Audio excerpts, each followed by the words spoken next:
Okay everybody, TechTeller here again with the 14th episode of the Heroes Appendix video series. Its purpose is to help newer and veteran players alike to fully understand the ins and outs of all the characters in Hero Wars Mobile.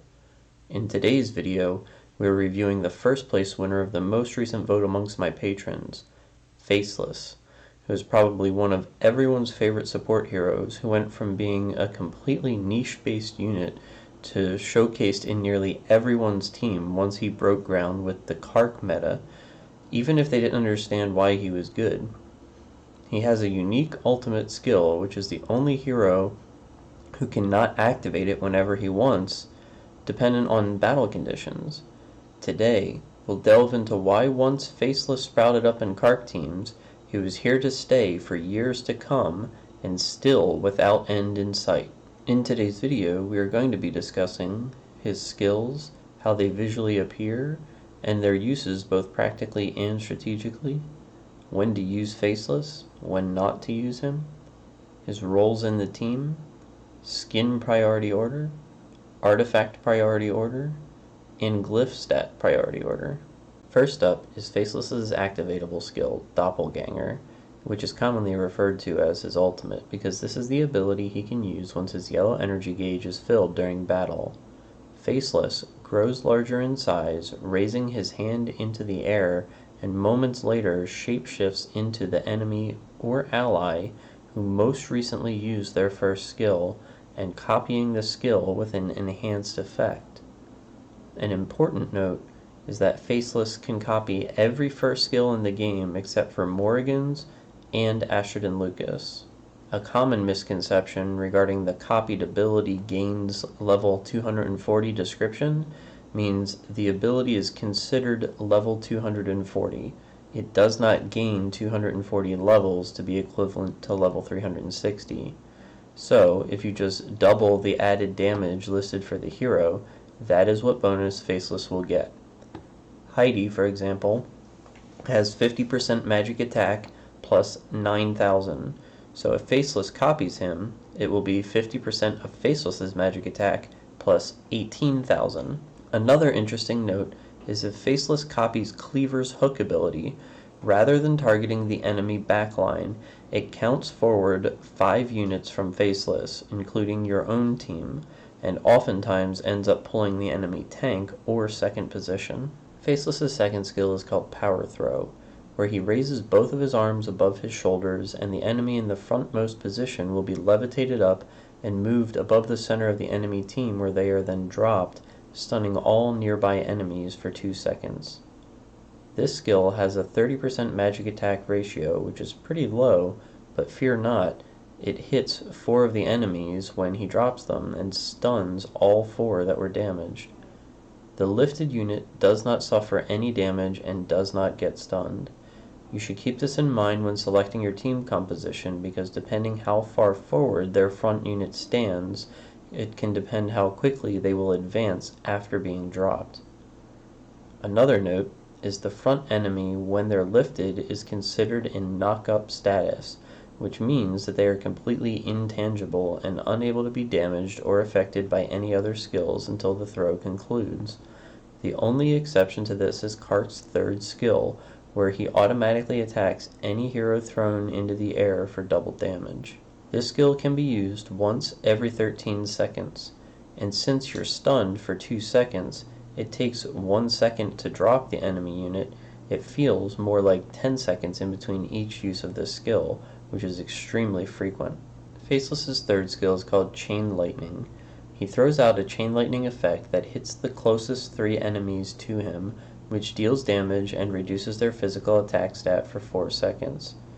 This skill has a 30% magic attack ratio, which is relatively minor damage, and the physical attack reduction is static at minus 1800, which means it scales at a rate of 15 per level. This skill is almost completely pointless and will have little to no impact on most fights that you're in. This skill is signified by Faceless raising both of his hands together above his head and dramatically pushing them down, similar to when he performs a basic attack, as well as a barely noticeable bolt of lightning traveling across the ground from Faceless's feet and coiling itself around the afflicted enemies one after another. One note to make is this lightning visual effect is not visible with Faceless's stellar skin. This skill can be used once every 18 seconds. And last up we have Spell Expert. Faceless's passive skill is one of the most simplistic and simultaneously powerful passives in the game that hasn't needed a rework. The entire team has their magic defense raised by 3,000. This is an incredibly useful ability, and it remains in effect even if Faceless dies. There is no visual representation for this skill. A note to make is this skill can help protect lower magic defense allies against mages who have low magic penetration, or even some tanks. Let's take a deeper look now and see when you should be using Faceless. The first time up is with Kark. Everybody knows this by now. Some people say substitute him for Kai, but don't listen to them. He can be used in conjunction with Kai, but he should never be replaced on a Kark team. That goes to say, Kark needs Faceless much more than Faceless needs Kark. The next time is if you need to mess with your opponent's team positioning. For example, if you need to expose the enemy unit in the second position to targeted area of effect damage, cleave damage, or if the enemy is using Luther, after he jumps it will throw him back to the middle of the enemy team. This can also affect Jorgen's energy suppression to reach position 5, which it normally cannot do. Another time to consider using him is anytime you feel his stun will be useful or very important, which basically is any time.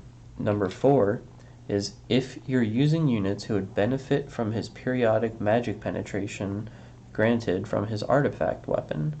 Some heroes really struggle, Satori for example, to get through some of the larger tanks' magic defense, and with Faceless's magic penetration artifact weapon that isn't going to spray damage at them like someone like Orion would, that enables Satori to still build up slowly, but also capitalize on this important effect.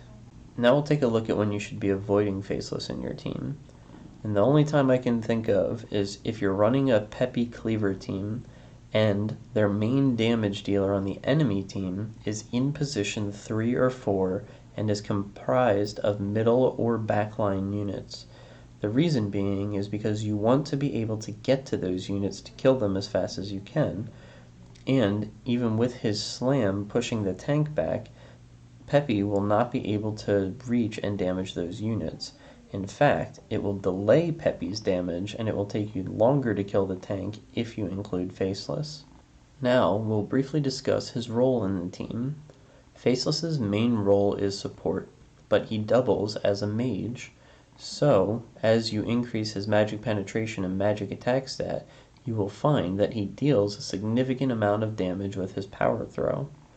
Early on, it's more important that you level him as if you were a support, because the longer he can survive and keep slamming the enemy, the better off you'll be. A common misconception with him is that he needs to be built fairly high to compete in your team, but since he's only there primarily for his power throw, as long as his green and purple abilities are maxed out at level 120 and level 80 respectively, and he has enough health to not get one shot by the enemy, then he's probably strong enough to add to your team. He probably has more flexibility than any other unit in the game, and just adding him to your lineup creates an entirely new team dynamic in most situations. Play around with him in various teams and include him where you might not normally think to do so.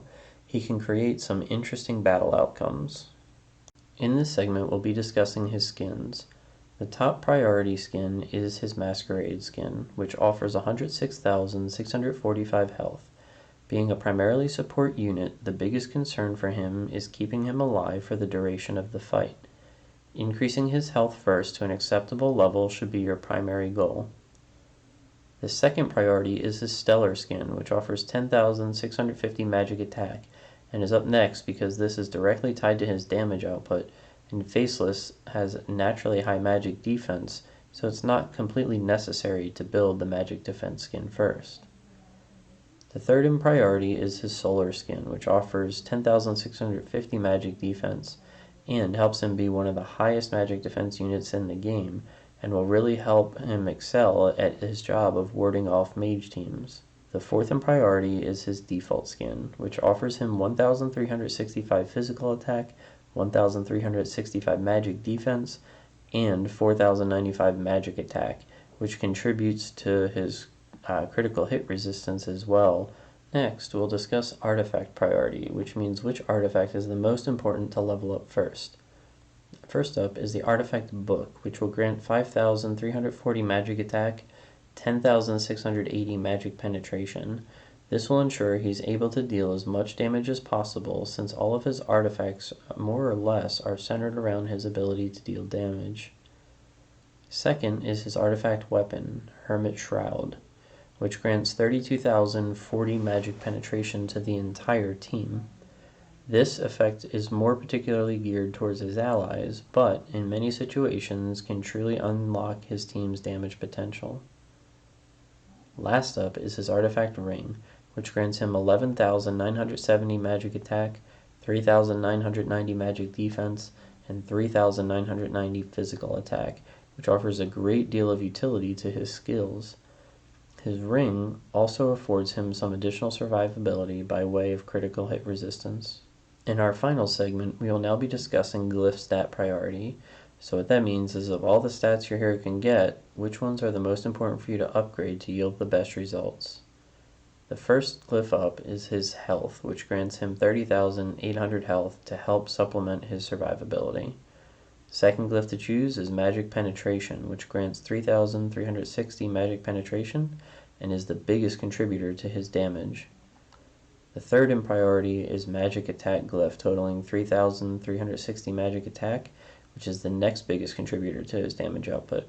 The fourth glyph to choose is his intelligence glyph, totaling 1,680 magic attack, 560 magic defense, and 560 physical attack, which gives an additional damage and support skill gains, as well as critical hit resistance.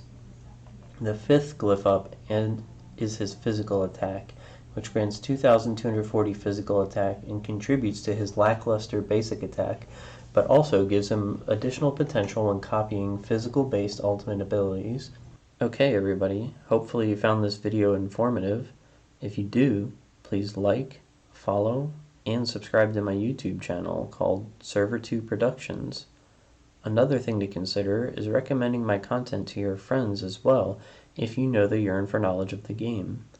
Since these videos are private, word of mouth is how they will get spread. Also, for a large and active Hero Wars mobile community, join my Facebook group called Hero Wars Mobile Community, The GOAT. The link will be in the video's description. Thanks for watching.